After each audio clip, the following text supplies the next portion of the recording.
I will now ask Honourable Powell to ask a supplementary question. Thank you, Speaker. Mr. President, the Pact for the Future aims to accelerate progress towards achieving the Sustainable Development Goals by 2030. Like many nations, South Africa is behind on its targets. The Democratic Alliance's economic justice policy offers a data-driven approach to fast-tracking these goals by shifting away from race-based economic policy. Instead, it proposes prioritizing companies that make the greatest socio-economic input, as measured by the SDGs, when competing at equal levels of price and functionality. Would the executive be open to considering this evidence-based proposal as a pathway towards meeting our SDG commitments, even if it involves rethinking narrow, race-based empowerment policies? Mr. President. Honourable Speaker, I would like to believe that the Honourable Member is clearly aware of what our Constitution says about us as a nation having to redress the imbalances, the inequalities of the past. That is clearly articulated in our Constitution. And even the preamble to our Constitution speaks to that. Now, Honourable Member ascribes what one would say is redressing the imbalances of the past to being race-based empowerment policies. I would say, with the greatest respect, when you redress the imbalances of the past and deal with the ugly past that this country was subjected to, you have to take demonstrable actions. And our Constitution says some of those must be legislative. Clearly set out in our Constitution that we've got to take legislative actions and a whole number of other means and initiatives to ensure that the ugly past that we have come from becomes a shadow of our past. And through that, yes, there's got to be empowerment, and that empowerment is not only based on the color of people's skins, it is also based on things such as regionality, where people have originated from. It is also based on gender. The women of our country were forever suppressed, and they lived under poverty and inequality. And I then wonder whether, by just continuing as normal as it was done in the past, whether we would ever be able to uplift the women of our country, the young people of our country, people who live in rural areas, and indeed the black people of our country. It has become globally well accepted that you've got to take active steps to deal with a past that holds us back from moving forward to the future. And this is a precept that is clearly articulated in our Constitution. I would not know how one deals with it. And the difference with what we're doing now is what they did in the past. In the past, those who ruled this country were blatant racists. They were unashamed, they were unapologetic, they just, on a race basis, just suppressed the majority and advanced the interests of a minority. In this country, we are advancing the interests of all. And I think it is disingenuous. It really is disingenuous to then say, as we advance the interests of all our people, from a regional point of view, gender point of view, youth point of view, and yes, national group point of view, that in itself works against the development and the attainment of our sustainable development goals. I can say without any equivocation, we will not depart from the path that we have embarked upon for empowerment and transformation. That is something that I will put up here clearly because it is in our Constitution. Thank you, Honorable Speaker. Thank you, Mr. President. We now move to the third question. Question number 9, which has been asked by Honorable G. Breitenbach. The question is about what steps the President intends taking to ensure that members of his cabinet act in accordance with the government's commitment to build a capable and ethical state in the light of the allegations against the Minister of Justice and Constitutional Development. Honorable the President. The Executive Members' Ethics Act of 1998 provides a legislative basis for the promotion of ethical conduct by all members of the Executive. The law makes provision for a code of ethics that prescribes standards and rules in support of open, democratic, and accountable government. The Executive Ethics Code, which was promulgated on 28 July 2000, says that members must, to the satisfaction of the President or Premier, perform their duties and exercise their powers diligently and honestly. It requires that they act in all respects in a manner that is consistent with the integrity of their office. Among other things, the Code says that members may not use their position to enrich themselves or improperly benefit any other person. They may not expose themselves to any situation involving the risk of a conflict between their official responsibilities and their private interests.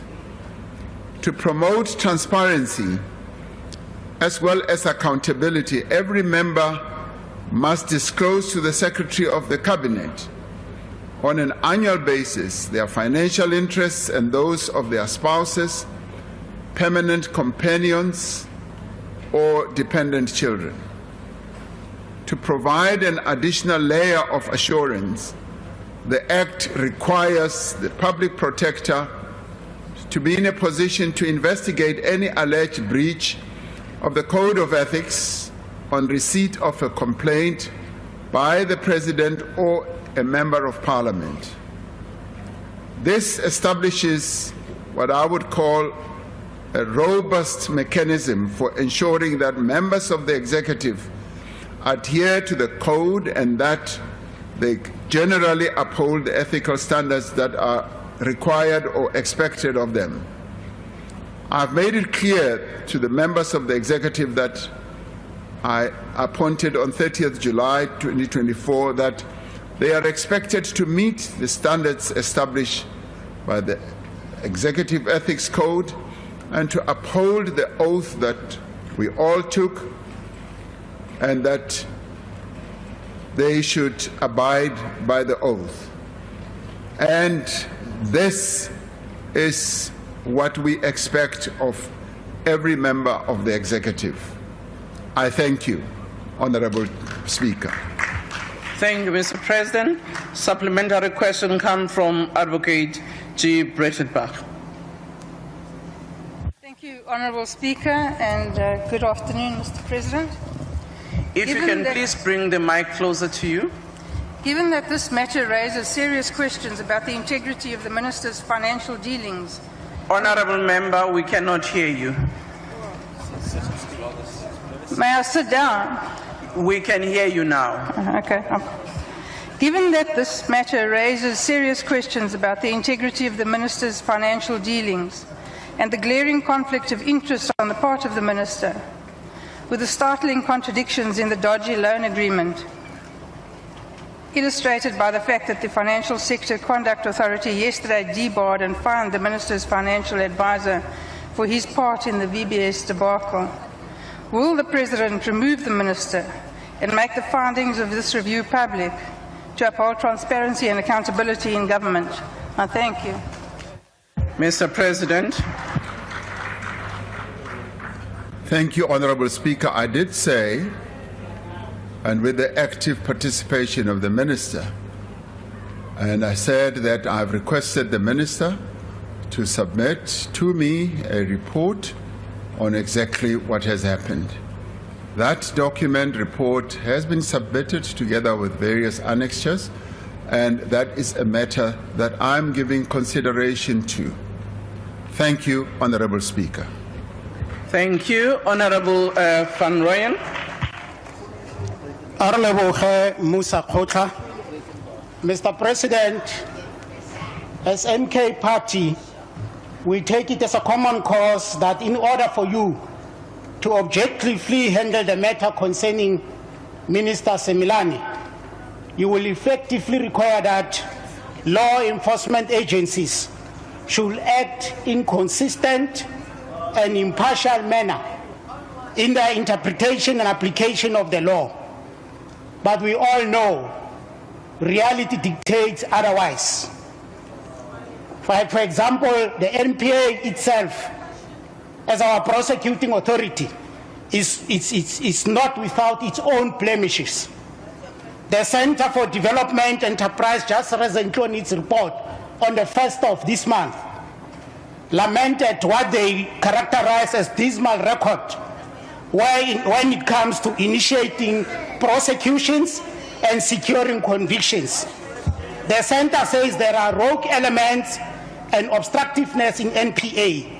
They even recommend that... Honourable Member, if you can summarize, your time is up. The straightforward question, Mr. President, is that can the President take this House into confidence on how your government of the DA-led coalition will ensure that the state apparatus are not used for spurious reasons? I thank you. Thank you, Honourable President.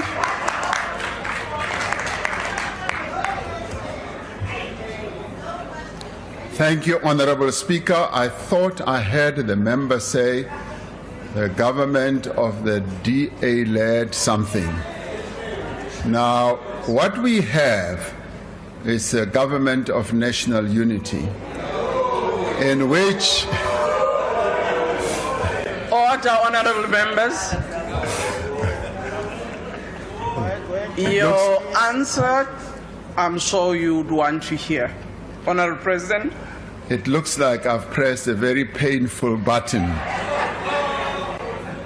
Now, what we have is a government of national unity in which 10 political parties that are represented here participate, as well as some others participate in a parliament of national unity. Now, I can assure the honourable member that there is just no way. On a point of order, Speaker. On a point of order. Yes, thank you very much, honourable member. Sorry, I didn't see you. Honourable Malema. I think the President is deliberately misleading the House. There's no Parliament of National Unity. There's no such a thing. Thank you, honourable member. Mr. President. Thank you, Honourable Speaker. There are parties that are not represented in the government of national unity that are working together with those parties that are part of the government of national unity. And however one describes them is obviously open for discussion or debate. What I wanted to assure the honourable member on is that there is just no intention, no action whatsoever that will be taken in the executive that I lead to utilize state institutions against members or anyone. Those institutions are institutions that we hold in high regard, the highest regard, and they've been granted the independence by our Constitution, and we let them do their work without any fear, favor, or any prejudice. I had occasion to meet with a number of these institutions, together with a number of members of the executive, to deal primarily with their logistical issues, their organizational matters. But I took time to thank them for the work they do, but also gave them the full assurance that we respect their independence and we want to urge them and strengthen them in their resolve to be independent, to act without any favor and without any prejudice. That I repeated ad nauseum to them, and it is out of adhering to the precepts of our Constitution that we need to do that. And we will, Honourable Member, continue to do precisely that and not seek to use any of the arms of the state to take actions against any citizen in South Africa. And those institutions must act independently on their own to do their work, whether it's investigative, whether it's prosecutorial, and whether they have to do anything that will advance the interests of the people of South Africa. Thank you, Honourable Chairperson. Thank you, Honourable President. Honourable NZ Buthelezi. Thank you, Honourable Speaker.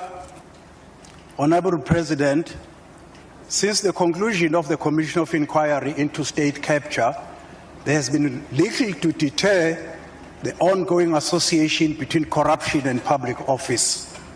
A key reason for this is sadly the failure to prosecute many of those implicated.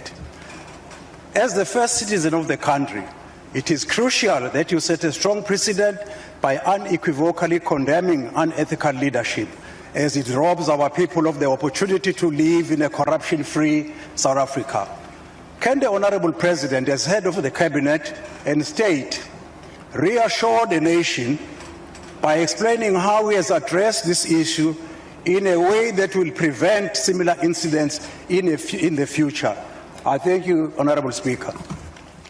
Honourable President.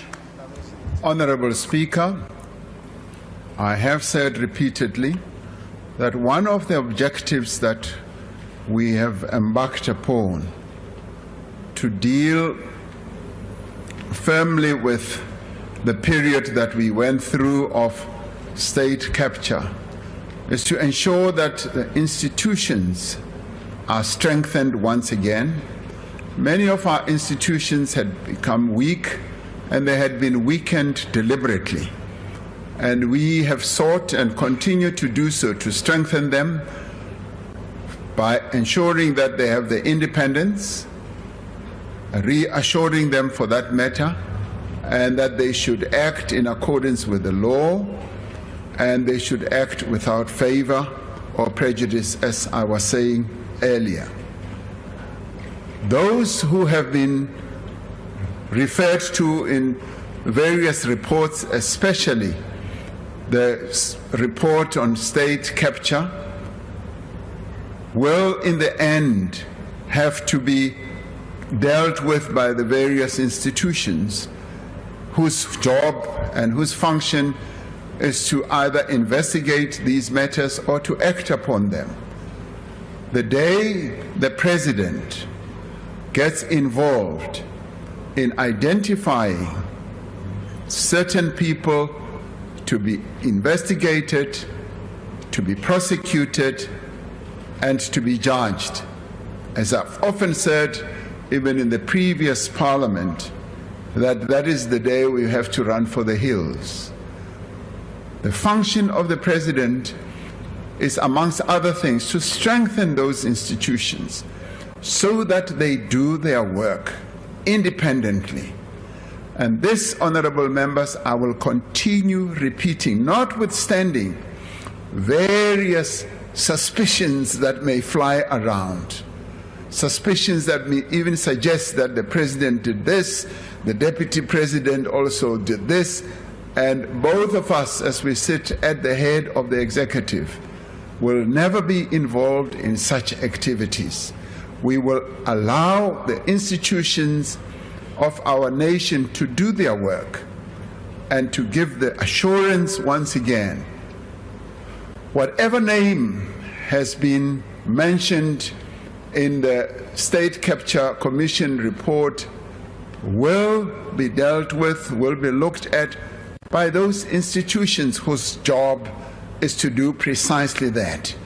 And by strengthening those institutions and by establishing others that can strengthen our democracy, I do believe that it puts South Africa on a much stronger and firmer footing where the rule of law, our democracy, becomes stronger and not susceptible to the whims of any individual who may want to take action against certain people that he may like or may not like. So that is precisely where we stand as an executive, and that's precisely where I also stand firmly as the President of the Republic. Thank you, Honorable Speaker.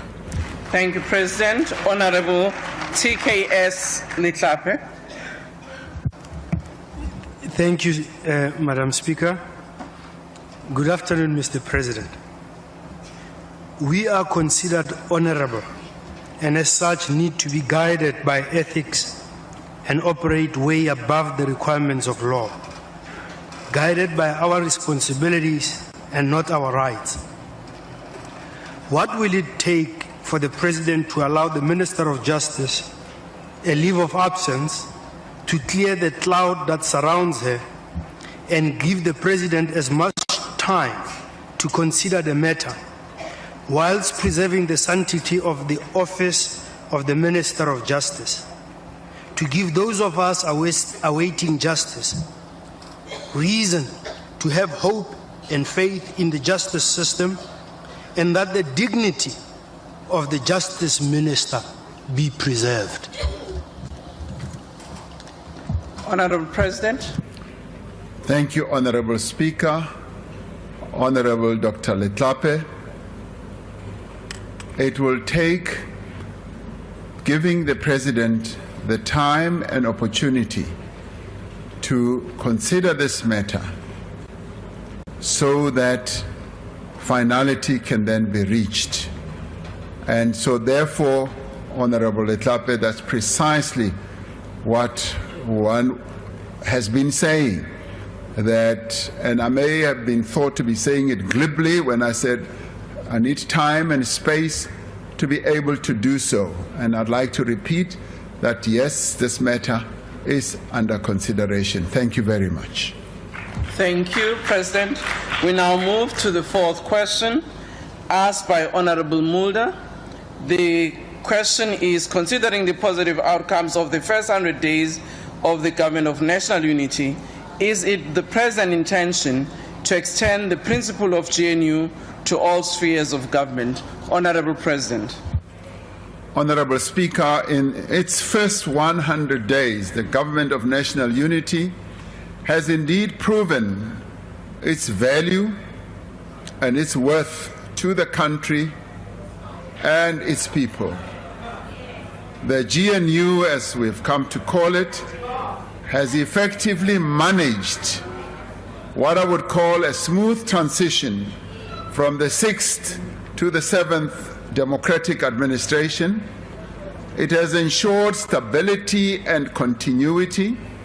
It has promoted inclusivity. Importantly, it has brought together a broad spectrum of political parties to work together to advance shared principles and also to pursue a common program of action to address the challenges that confront our nation. It is significant, Honorable Speaker, that the GNU has not only agreed on the priority actions outlined in the opening of Parliament address on the 18th of July, but has already made progress in undertaking a number of these actions. Building on the work of the previous administration, the GNU has worked with social partners to stabilize the country in a number of ways. when it comes, for instance, to one of our recurring challenge and problem, which was electricity supply, and also to improve the performance of our logistics and our ports. It has introduced a number of other initiatives, such as new visa regulations to attract skills to our country, but more importantly, it has generated a lot of interest in our country when it comes to investment and tourism. This morning, I spent time with key players in the auto sector. The auto sector contributes about 5.3% to our GDP and employs close to 500,000 people in its own manufacturing base of cars and trucks, buses, right down to components. And nearly everyone who spoke at that occasion, which was led by Minister Pax Tau and the MEC for Transport, I think here in the Western Cape, everyone spoke very positively about the climate that is prevailing in our country, the interest that investors, both local and international, are having in the future prospects of economic growth in our country. And work is underway across government to improve the prospects of inclusive growth, to create employment and training opportunities for young people, to improve the quality of health and education, and also to tackle crime and corruption and to provide social support to those South Africans most in need. And this is what I think we can say the Government of National Unity is yielding. The work of the Government of National Unity has been positively received by South Africans, who are feeling much more confident about the direction that the country is taking now. There is also a marked improvement in sentiment amongst investors, various actors in a number of sectors of the industry or the economy. Whether the GNU approach can and should be extended to other spheres of government is, Honorable Mulder, a matter that the political parties need to discuss amongst themselves. The experience of the Government of National Unity has to date been encouraging and also instructive. As a country and as political parties, we should see what lessons can be drawn and if there are other circumstances in which we can apply precisely the practice or the lessons that we are drawing from the Government of National Unity. We should all recall that in the end, the Government of National Unity was not an instruction from one person. It was a coming together of various political parties by themselves to finally agree on a statement of intent and common principles with a view of taking our country forward. So I would in the end say it behoves on various political parties having the will, the determination to work together and take whatever sphere of government forward to address the challenges that our country faces. I thank you, Honourable Speaker. Thank you, Honourable President. The first supplementary question will be asked by the Honourable Dr. C.P. Mulder. Thank you, Honourable House Chair. Thank you, Mr. President, for your comprehensive response. In your first newsletter from your desk after the formation or your election on the 24th of June, you wrote the following, and I quote, "The success of the GNU will be measured by the extent to which we are prepared to focus not on who will govern, but on how we will govern together. And as you correctly pointed out, since the election and the creation of the Government of National Unity, the Rand has strengthened with approximately 7%. The bond market is up with 11%. The JSE main board has gone up with 10%. Inflation has come down. So has interest rates. The tourism sector has a very strong recovery, and the mood in the country has been lifted. It is also so that the concept of the Government of National Unity has not been extended to the other spheres of government. And the question immediately would be, if it is successful on the national level, why would it not be successful on other levels of government? The question I would like to ask is this something that you would like to see be discussed amongst political parties as a first point of departure then in the new clearinghouse that has been created within the Government of National Unity? Thank you, sir. The Honourable President. Yes, thank you, Honourable House Chair. The answer to your question, Honourable Mulder, is yes.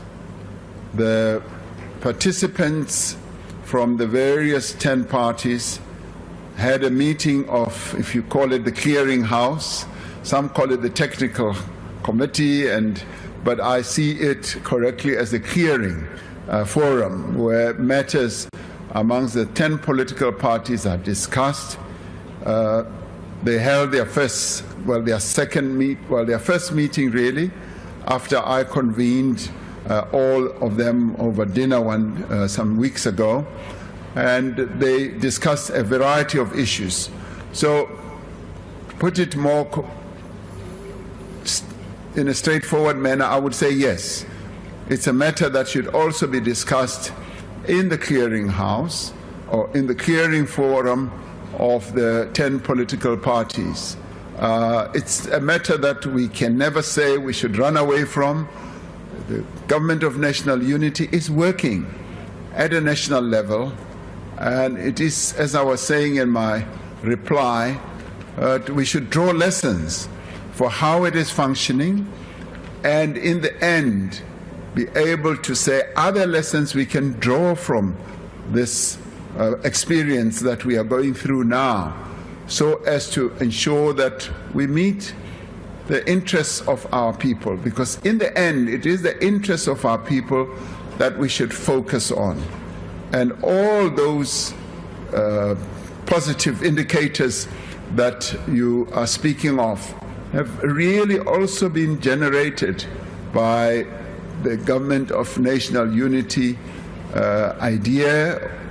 And wherever I go internationally, including on our own continent, people keep saying, heads of government, ordinary members keep saying, even in the streets of our country, I'm stopped as I take my morning walks, they keep saying, this was a very good development for our country, and we also took the trouble, Honourable Mulder, to explain it to the world when we addressed the United Nations General Assembly.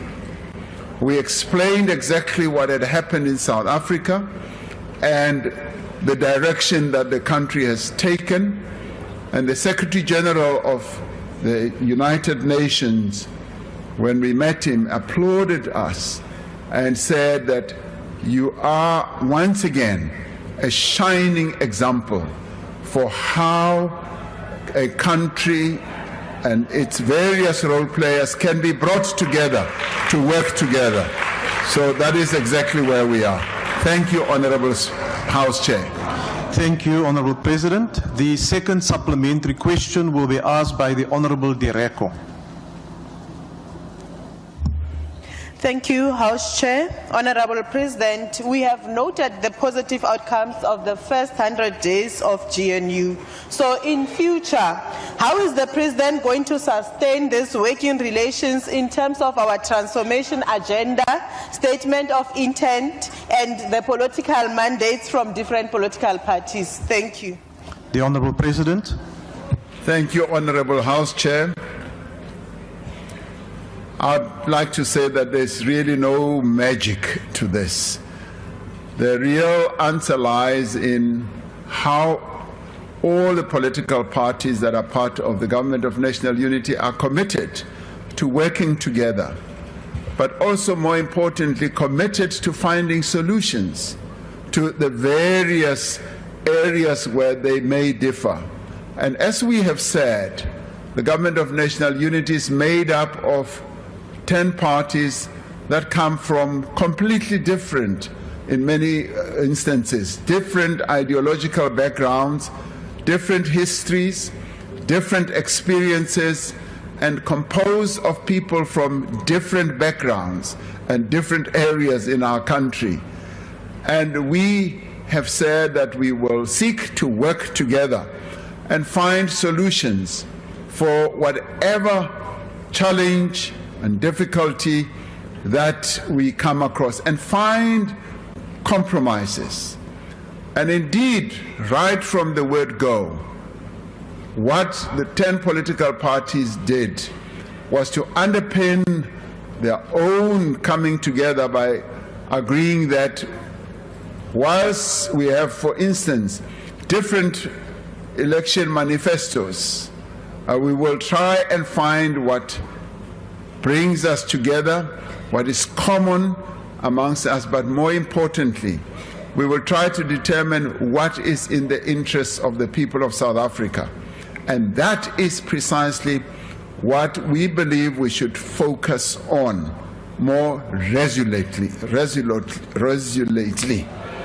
And in doing so, we should then ensure that we handle areas where we differ head on and be able to discuss them and be able to find solutions. Some of us were taught by the great Nelson Mandela that there is no problem without a solution. And if we hold on to that, that every problem has a solution lying around somewhere, and we seek that solution, we will be able to find it with a view of moving our country forward. Thank you, Honourable House Chair. Thank you, Honourable President. The third supplementary question will be asked by the Honourable Mikalakis. Thank you, Honourable House Chairperson. Mr. President, if you acknowledge that the GNU has made wonderful progress, then the only explanation for siding with everyone but your GNU partners in Tshwane is that you either cannot or will not take a stand against the Premier of Gauteng and lead your own party. Mr. President, which one is it? The Honourable President.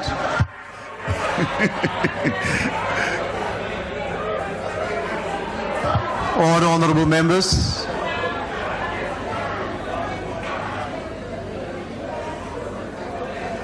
Honourable House Chair, without being flippant, I'm tempted to say, what type of a question is that? But then again, to observe the decorum that I should have here, is that in the end, as I said earlier, the issue of how parties work together really depends on their willingness and determination to embrace one another and find solutions, and to listen to one another. And in listening to one another, they should be able to seek solutions.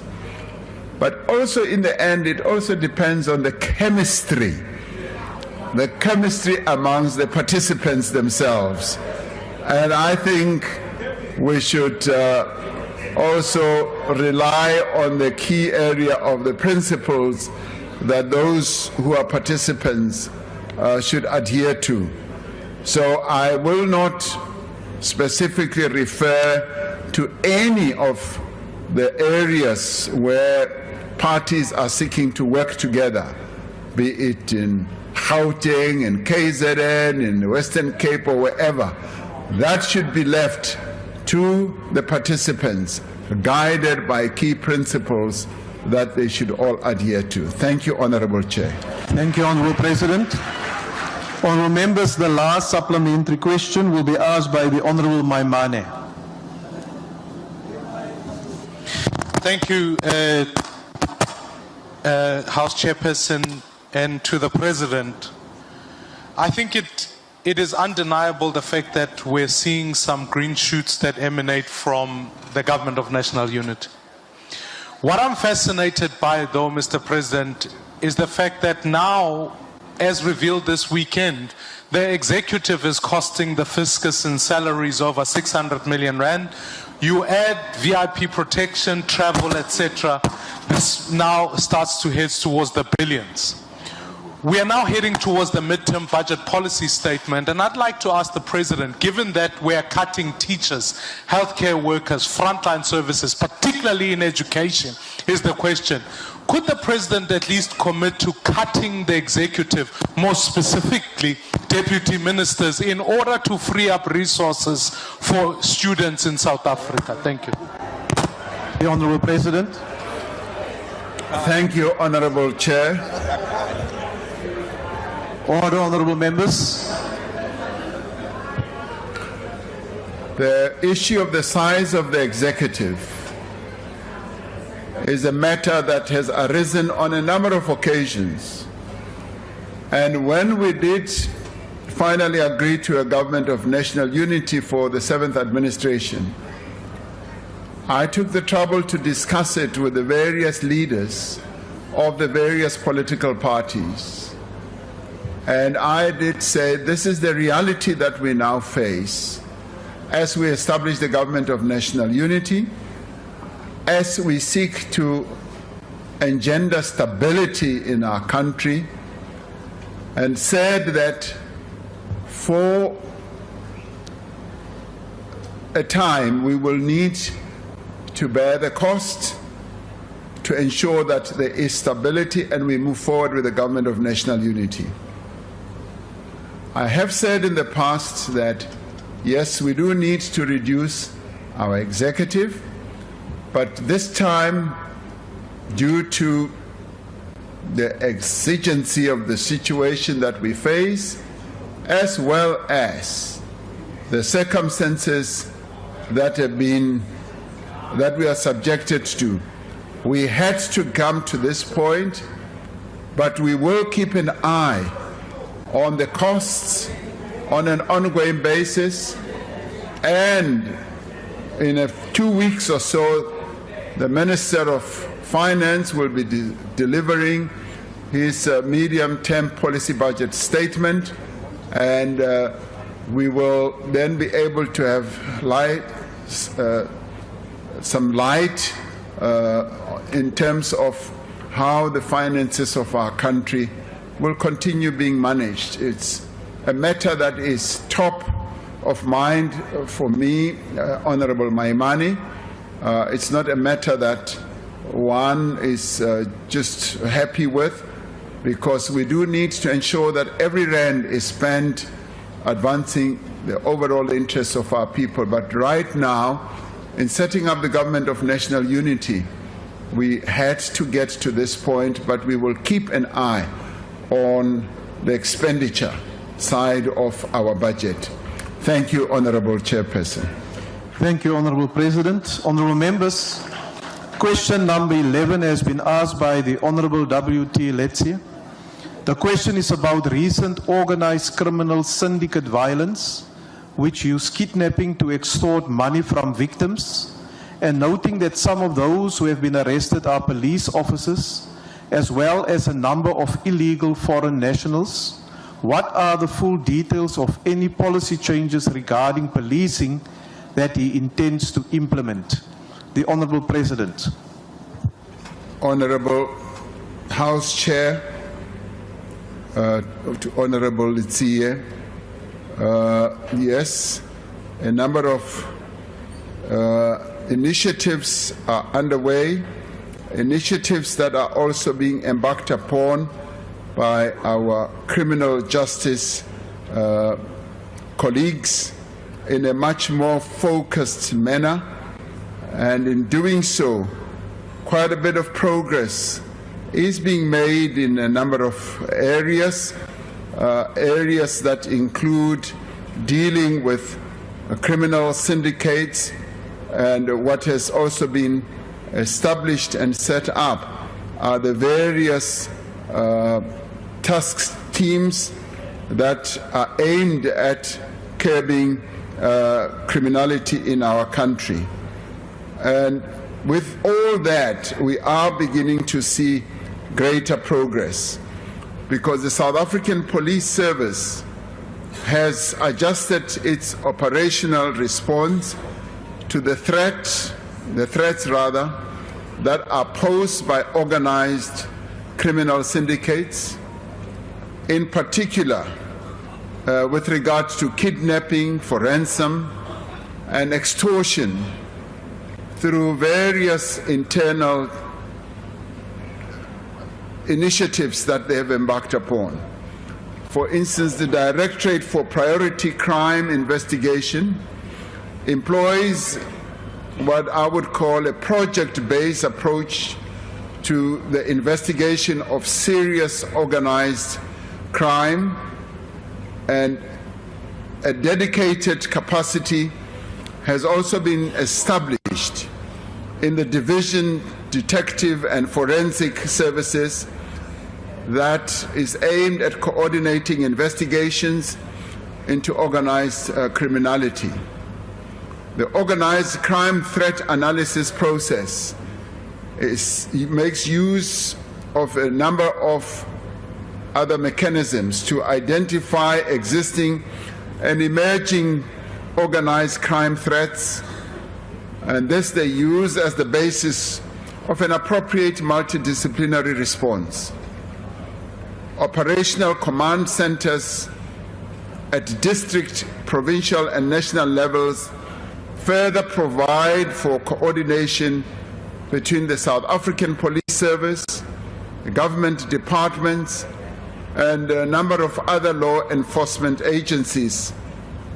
But this also includes cooperation with civil society partners.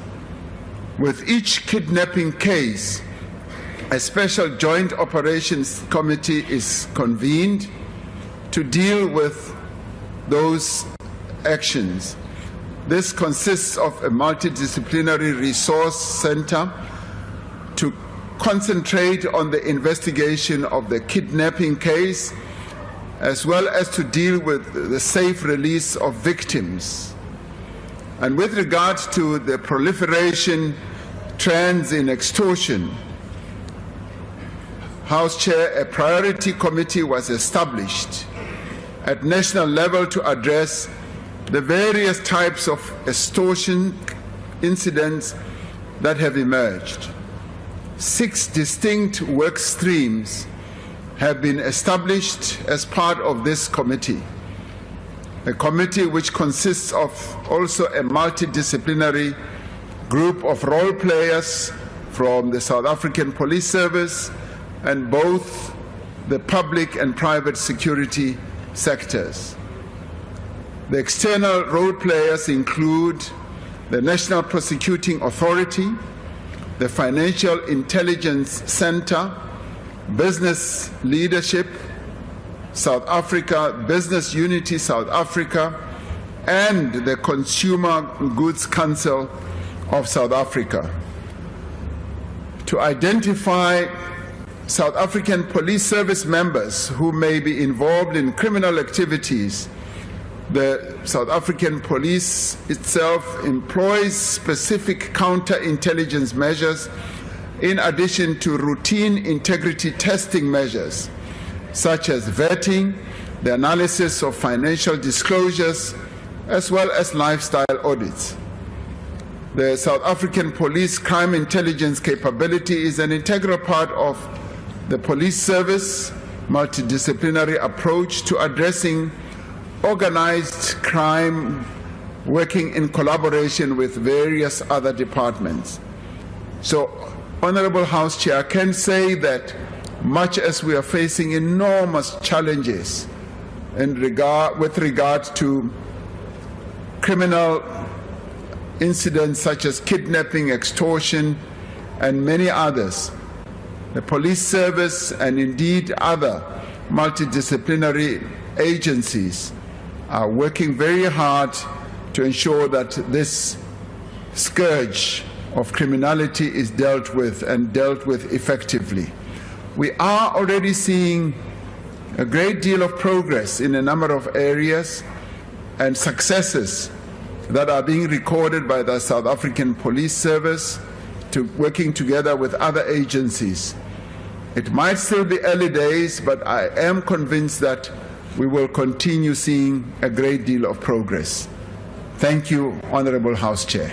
Thank you, Honourable President. The first supplementary question will be asked by the Honourable W.T. Letsia.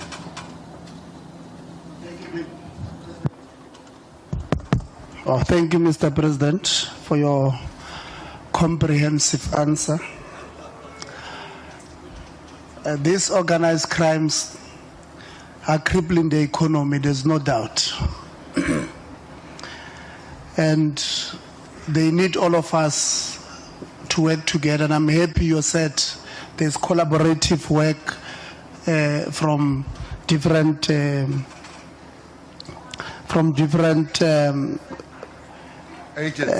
agencies. Thank you, Mr. President. Parliament must also play a role, Mr. President, using our PCOs. But when we use our PCOs to have collaborative works with the SAPS, patrollers, and the community at large, some police stations are not responsive and they're not coming forward with certain things that communities are asking for.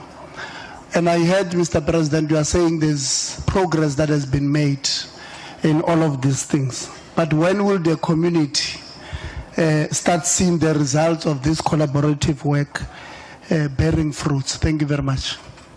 The Honourable President. Thank you, Honourable House Chair. I'm glad that the Honourable Letsia has spoken about PCOs. That immediately suggests that in whatever we do to fight the spate of criminality, we need to be focused on community involvement. And it is through community involvement, which can also be executed or done through community policing forums, that we will be able to reduce the incidence of criminality. It is quite often that criminals are known in the area where they operate.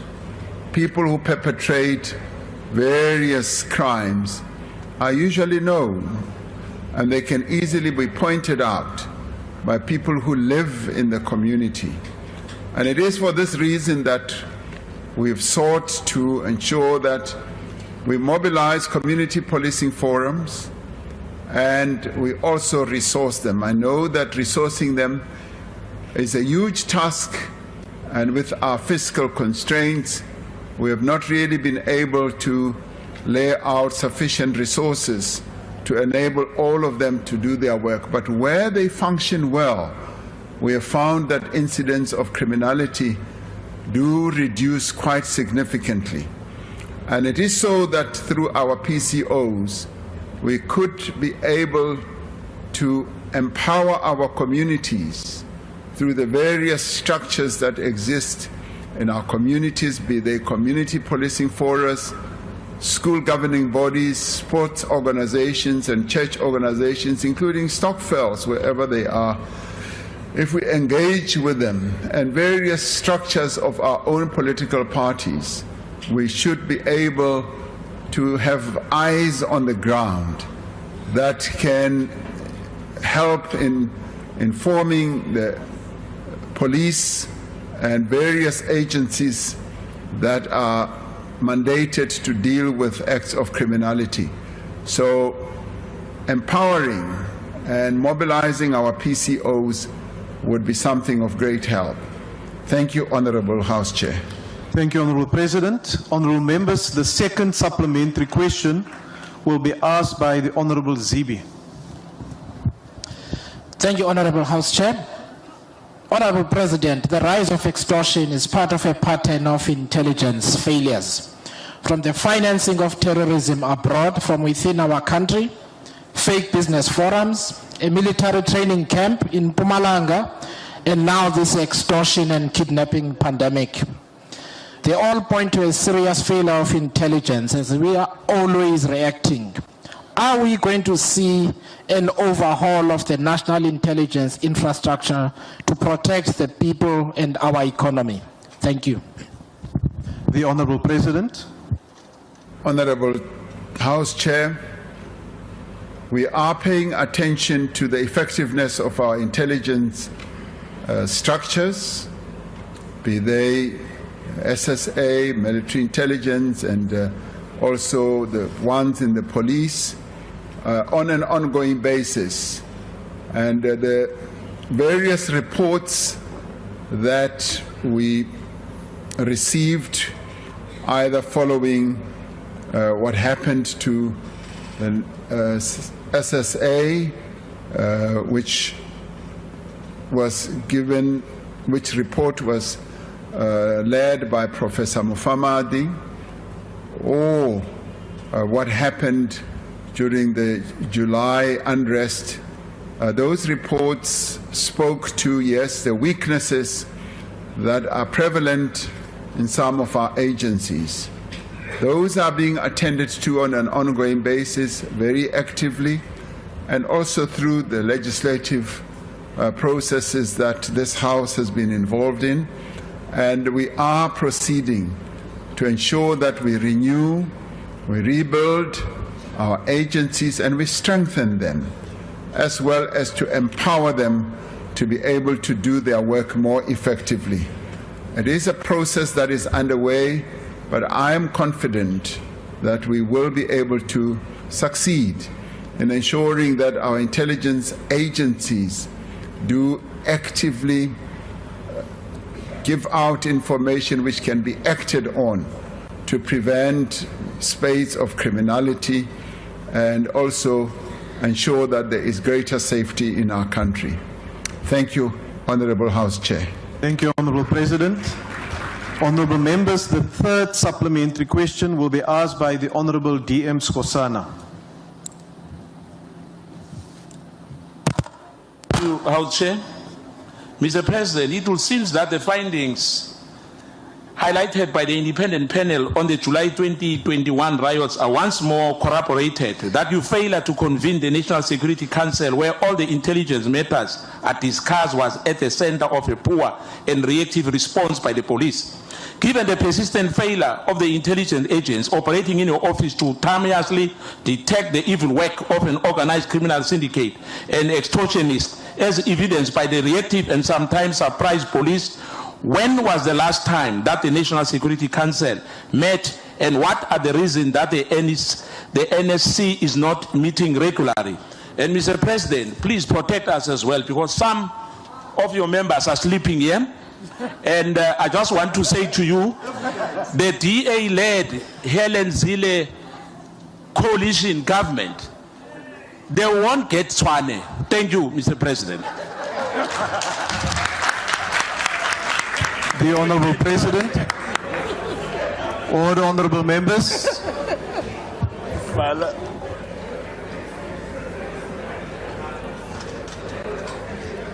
Honourable House Chair, the question was, when did the National Security Council meet?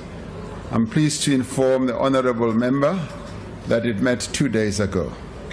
Thank you, Honourable House Chair. Thank you, Honourable President. Honourable members, the last supplementary question will be asked by the Honourable Kojani. Thank you very much, House Chairperson. Honourable President, we do note with appreciation the increased number of arrests thanks to the ramping up of intelligence, but it is very concerning that there is still a high number of police officers and illegal foreigners that collude with criminal syndicates. Not only is this bringing shame to the badge of the policeman, but it also demotivates the hard-working and honest men and women in the police force. It also negatively affects the national integrity because foreign nationals have become comfortable in engaging in activities of criminal acts. What are the mechanisms and the strategies in the interim to protect communities, especially the whistleblowers, who have to contact the same police stations that are infiltrated by members? And also, how are we going to monitor the authenticity and the impact of some of the measures that you have mentioned, like lifestyle audits, so that those who are part of high-level investigations at present are not infiltrated by the very same syndicates? Thank you. The Honourable President. Thank you, Honourable House Chair. The process of ensuring that we monitor not only the activities of members of syndicates, but also the members within the police service or other criminal justice agencies, is an ongoing one. And it's being pursued quite vigorously to ensure that we do not see a recurring process where these criminal syndicates have their either moles or people who have been captured in our security services or agencies. It is ongoing, and obviously processes like lifestyle audits are reviewed on an ongoing basis, and there's a close monitoring of those, and we are heightening our own alertness through the various arms of the state. And in the end, as we make progress, which you alluded to right at the beginning, that there are a higher number of arrests, and intelligence is showing clear signs of improvement, we will continue in that vein to make sure that in the end we do get on top of these acts of criminality, both inside our own ranks as well as outside. Thank you, Honourable House Chair. Thank you, Honourable President. Honourable members, the last question on today's order paper has been asked by the Leader of the Opposition. The question notes that the President has withdrawn and abandoned his application to the Constitutional Court to review the recommendations of the report of the Section 89 Independent Panel, and whether he intends to deal with the findings and recommendations of the report of the Section 89 Independent Panel in light of his commitment to fight corruption. The Honourable President.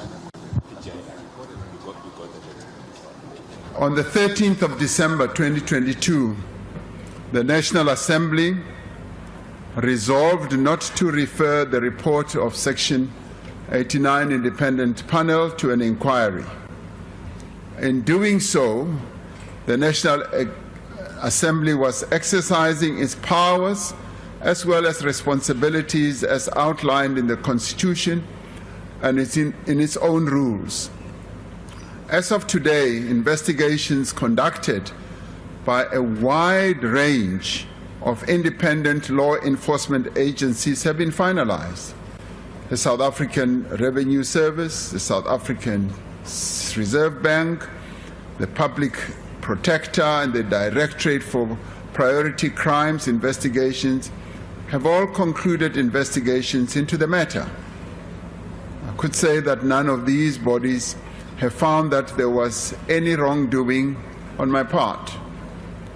As was my obligation constitutionally and legally, I cooperated with each and every one of these institutions without any form of interference. I answered their questions, provided them with information they required and sought, and where requested, made myself available for interviews.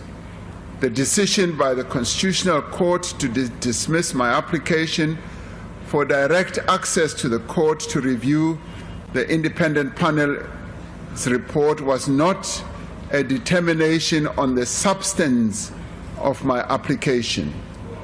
It should be noted that the Constitutional Court will hear arguments in November on whether or not this House, in resolving as it did in December 2022, failed to fulfill its obligations under the Constitution. I myself have full faith and confidence that the court will decide the issue before it in a comprehensive and final manner. The fight against corruption is a priority of this government and will remain so. We will continue to capacitate, as I've said, law enforcement agencies at the center of this fight against corruption. And we will support the independence of institutions who must act without fear or favor. And I'd like to repeat that I will continue to support those agencies. I thank you. Thank you, Honourable President. The first supplementary question will be asked by the Honourable, the Leader of the Opposition.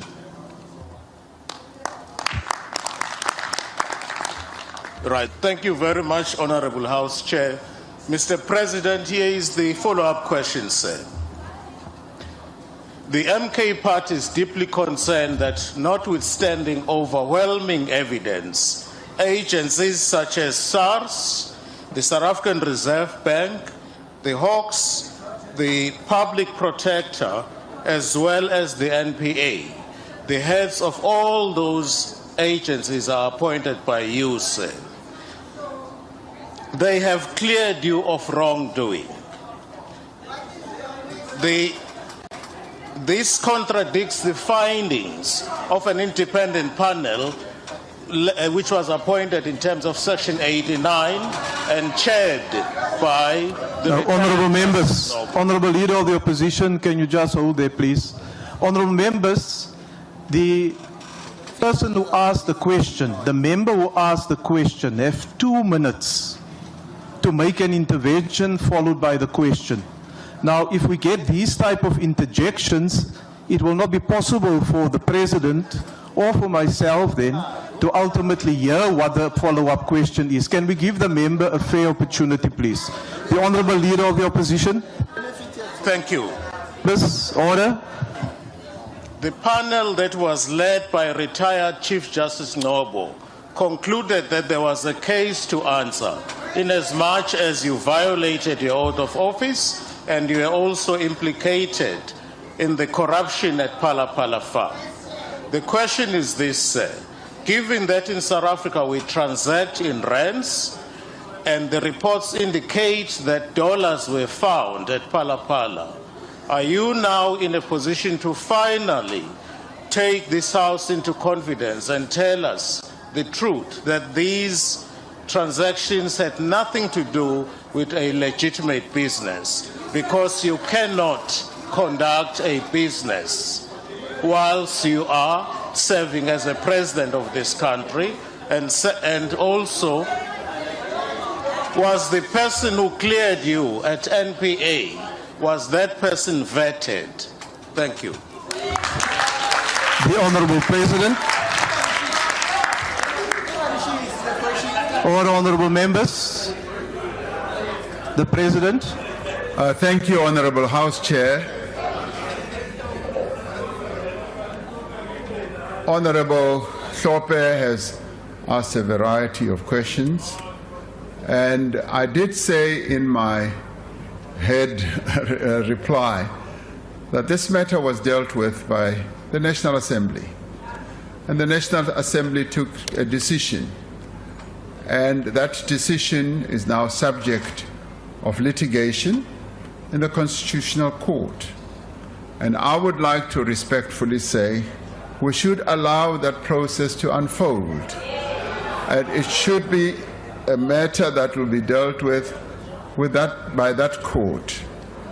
And the variety of other questions that the honourable member has asked were responded to in a variety of institutions that have dealt with this matter, and also dealt with the issue of either the president was conducting business or not, and all those issues were ventilated, and the information has been open to the public, either through court papers or reports that have been issued.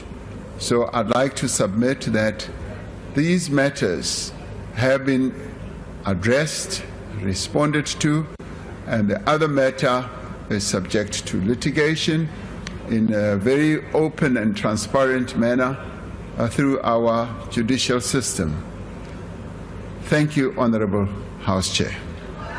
Thank you, Honorable President. The second supplementary question will be asked by the Honorable Mgweba. Thank you very much, House Chair. Honorable President, South Africa as a country is confronted by the scourge of cancerous corruption that divides public resources towards patrimonialist interest that undermines inclusive development of our country. And corruption does not sit well for investment mobilization. Therefore, Honorable President, what are the practical steps that our government is taking to support and strengthen law enforcement agencies to uproot corruption? Thank you very much, House Chair. The Honorable President.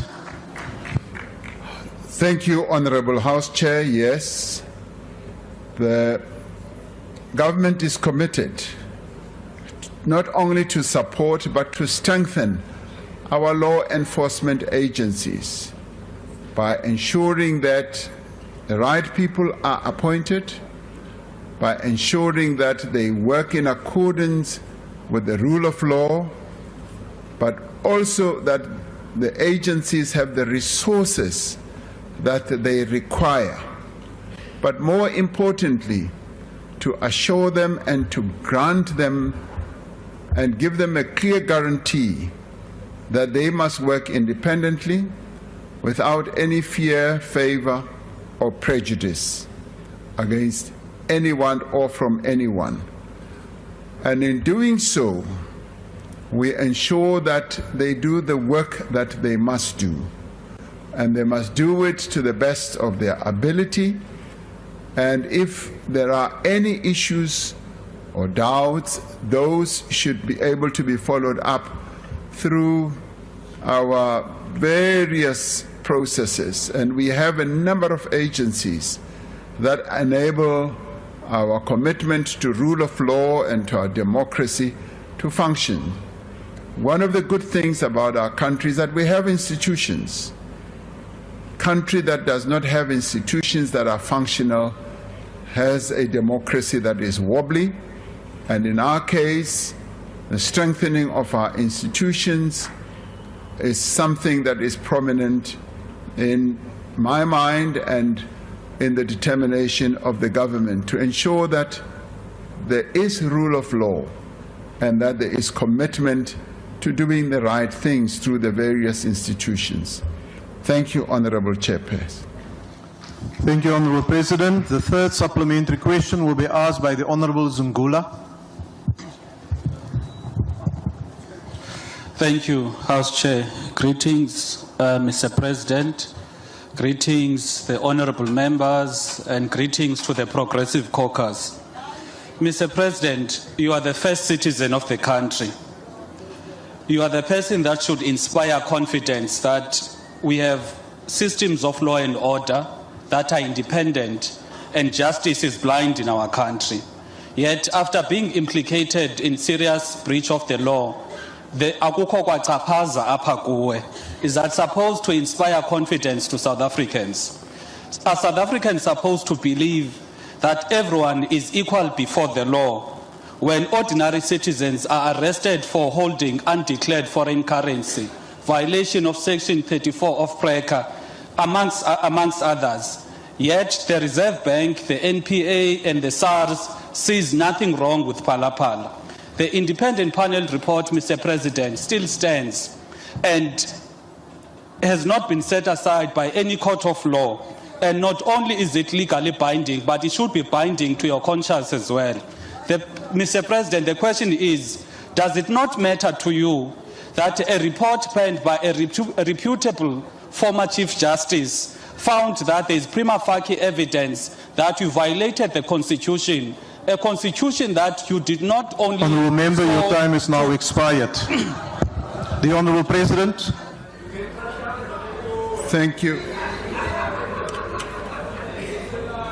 Thank you, Honourable House Chair, and thank you, Honourable Zungula. It's the first time I ever heard you extend greetings to me. So thank you so much. Honorable House Chair, I did say that it was the National Assembly, which I am not a member of, took a decision on that report. And as we speak now, that report has been challenged, or the decision of the National Assembly has been challenged and is now before the highest court in the land. And I do think that that process should be allowed to unfold, because, as I've often said, we have institutions that are meant to guard our democracy, to ensure that there's rule of law.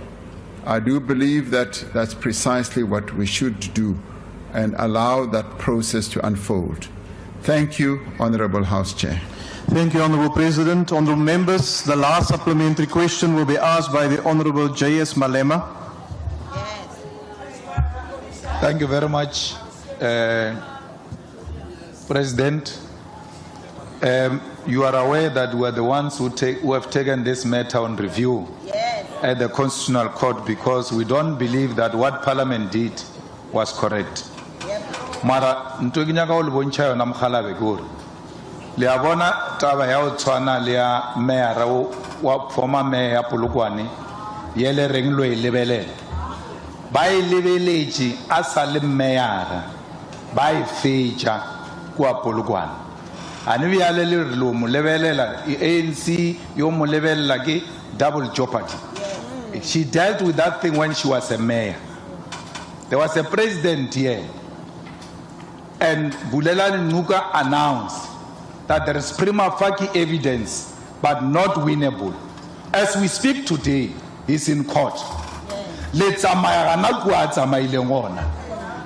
the former mayor of Polokwane, while Saberegi ditaba tše le sale ka ofisi le tšea maikarabelo le bitše boraditaba le nne fase ka gore a go sana selo ka moka na bona ba rile a lena selo ba le tlerile while sa bitše ditaba la re tlhalosetša gore na matlakala a la boithabišwa o a fitlhile jwang ka kwa polaseng ya lena gore na didola di fitlhile jwang ka polaseng. Not because you are answering any case, but because you are taking the nation into confidence. Your time has expired. President Mandela did that. Even on personal matters, President Mandela did that.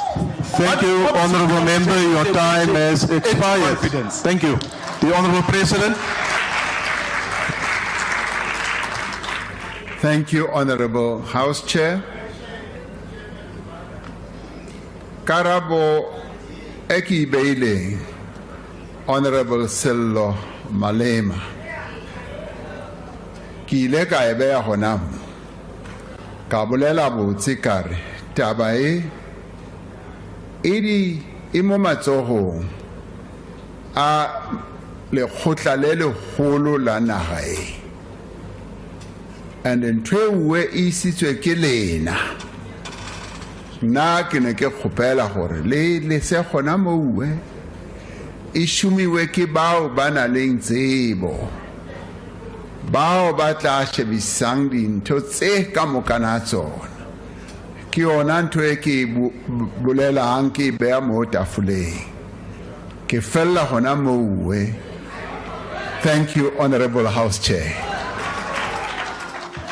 Thank you, Honorable President. I wish to thank the Honorable President for his presence to reply to the questions that was asked.